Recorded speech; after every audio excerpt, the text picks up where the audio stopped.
A better day in just 10 minutes or less? Is that what I'm gonna promise you today? Oh my word, I think that I might. In this video, I'm going to share with you my favorite way to take control of how my day goes. And not only has this worked for me, but I've been sharing it with some other people too, and they've told me that it works for them as well. So I'm gonna share that with you, and I'm excited to do that. But later in this video, I'm going to give you a simple tip that gives you the power to do it in less than 10 minutes. That's right, 10 minutes or less. Oh my gosh, that totally just sounded like an infomercial. This is not an infomercial. You might think that whatever happens in your day is completely out of your control, or a lot of it is. Well, I'm here to tell you that's simply not true. You have more control than you think, and it's easier than you think to be able to do it too.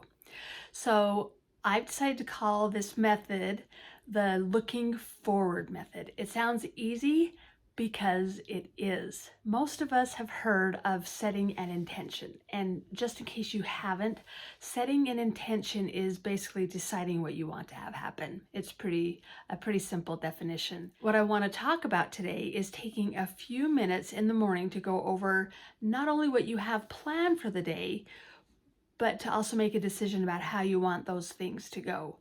More important than deciding how you want it to go and what you're going to do is deciding how you're going to feel while you're doing it. Maybe what the people around you are going to feel, how you're going to make them feel, how you'll feel. It's just kind of thinking through the whole situation. A lot of the people that I shared this with had never even considered doing this before.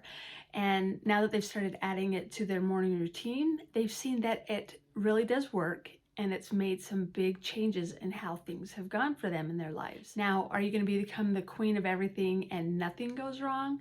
No, of course not. That's not going to happen. But you will find that the way you feel about the things that happen is where the changes occur. Now, I've shared this example before with some of you, and it just is such a good example that I think I'm going to share the same example again for those that didn't hear, and as a reminder for some of you that have already heard it. Not too long ago, my husband and two of my kids and I decided to go on a little weekend trip, and we wanted to try out those new electric bikes. Well, I don't know how new they are, but they were new to us. Anyway, we decided we were going to take those electric bikes and we were going to ride them through a national park. Actually, it was just a state park, and we'd been to this park many times. So the morning before we went on this little trip, I'm doing what I'm teaching you right now. I sat down and I thought through what I was going to be doing that day. Now, I know that I get cold really easy, and even though we were in a place where it's supposed to be warmer, I knew that the possibility would be that I would be cold. So I thought about what I would wear, and I also thought about the fact that I was not going to be the complainer on this trip. So I was going to not complain. And so I thought about that. I also thought through that I wanted to spend time with each of my people one-on-one and have some time to talk with each one of them and just enjoy the day. I love the beautiful scenery there. I love the blue sky. I wanted to feel the warmth of the sun on my face. So those are the decisions that I made beforehand. I thought about my feelings, and I thought about what I was going to do. Now, when we got there and we tried out the bikes, and I got everything, I started feeling comfortable on the bike. Then we rode them over to the entrance to the state park. Now, I had forgotten that this entrance to the state park was a very steep hill to get down into the park.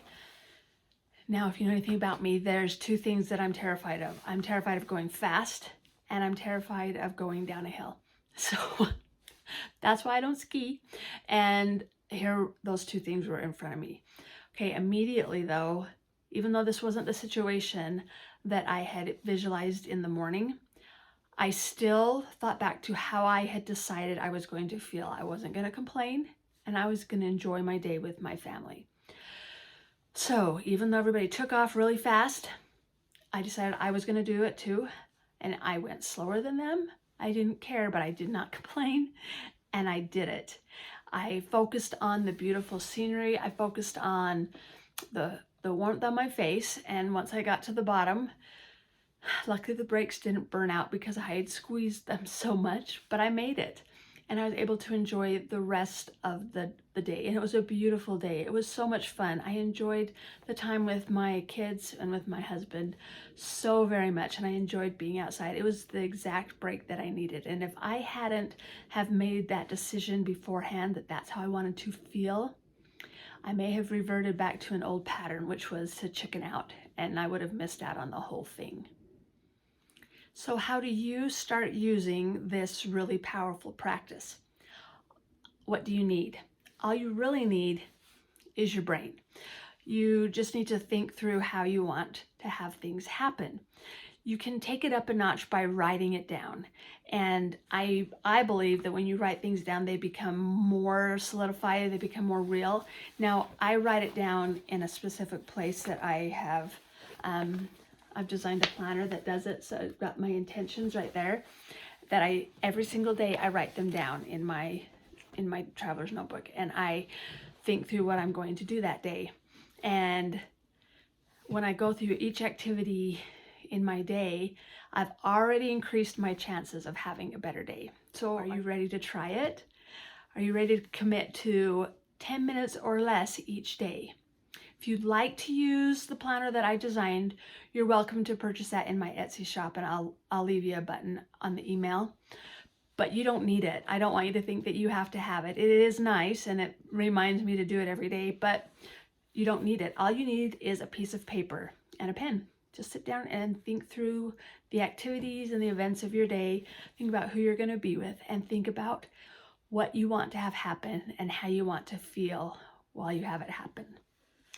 So try it for a day or two, see how it works, and then send me an email. I'd really like to hear how it works. You can reply to this video, or you can leave a message on YouTube too. Either way is fine. I just want to hear how it goes.